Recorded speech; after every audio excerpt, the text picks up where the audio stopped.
Vous êtes sur RTL. RTL Grand Soir. Christophe Paco. 3 minutes pour comprendre.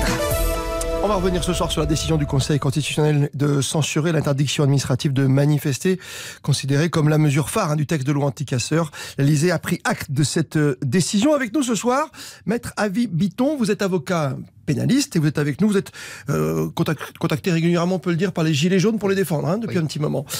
C'est une décision qui est sage, visiblement, par ce Conseil constitutionnel, comme on les appelle, sans mauvais jeu de mots. C'est quoi? C'est plutôt un succès pour les Gilets jaunes ce soir? C'est incontestablement une décision historique qui restera dans l'histoire du Conseil constitutionnel. C'est ce genre de décision qui font du Conseil constitutionnel la Cour suprême en France. C'est-à-dire que vous avez là une loi qui était déférée au Conseil constitutionnel par le président de la République lui-même. C'est un fait rare. Oui. Il a mis son poids dans la balance. Eh bien, le Conseil constitutionnel s'est porté garant des valeurs de notre État, finalement, notre État de droit. Il s'est porté garant de la Constitution, cette Constitution qui dit « le juge judiciaire est le garant des libertés individuelles ». C'est-à-dire que cette liberté individuelle qui est le droit de manifester, seul le juge judiciaire peut l'interdire. Mais attention, c'est une manifestation en plus pour... On voulait stigmatiser le comportement des personnes qui présentaient déjà une menace aussi. C'est pas pour tous les manifestants, bien évidemment. C'est ce qui était écrit dans les textes. Mais concrètement, cette loi, elle revenait à quoi?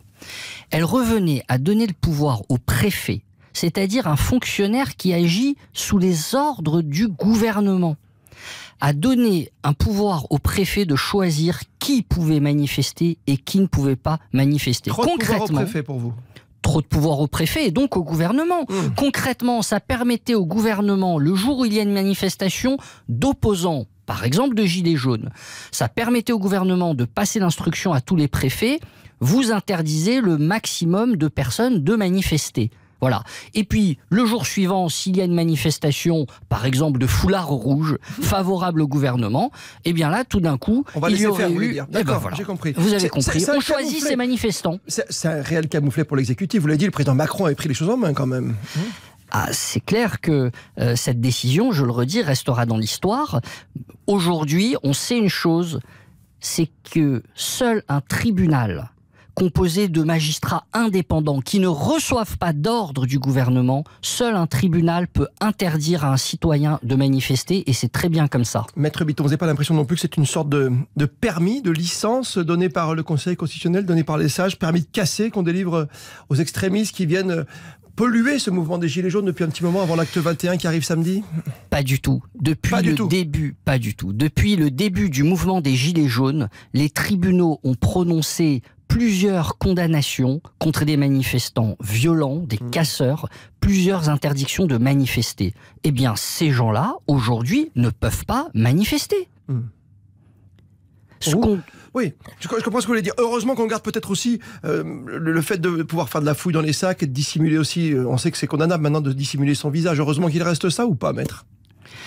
Écoutez, c'est une autre disposition que j'avais critiquée sur votre antenne. J'étais venu il y a quelques semaines. J'avais critiqué l'interdiction administrative de manifester. Elle est censurée par le Conseil constitutionnel et c'est très bien.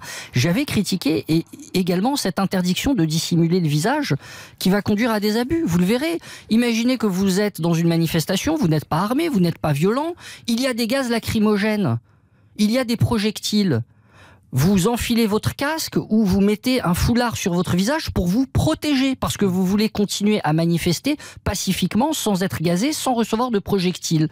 Eh bien, désormais, la loi vous empêche de manifester en vous protégeant. La loi, désormais, vous dit, vous manifestez à vos risques et périls, tant pis si vous terminez avec un traumatisme crânien. On a quand même le sentiment ce soir que c'est une démocratie qui est assez faible, finalement, face aux casseurs aujourd'hui, quelque part, en lisant entre les lignes, maître.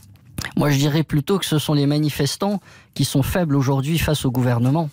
Maître Avi Bitton, merci d'être venu jusqu'à nous. Je rappelle que vous défendez, on l'a entendu ce soir sur RTL, beaucoup de Gilets jaunes, que vous êtes avocat pénaliste. Merci d'être venu jusqu'à nous en direct ce soir ici dans nos studios de Neuilly.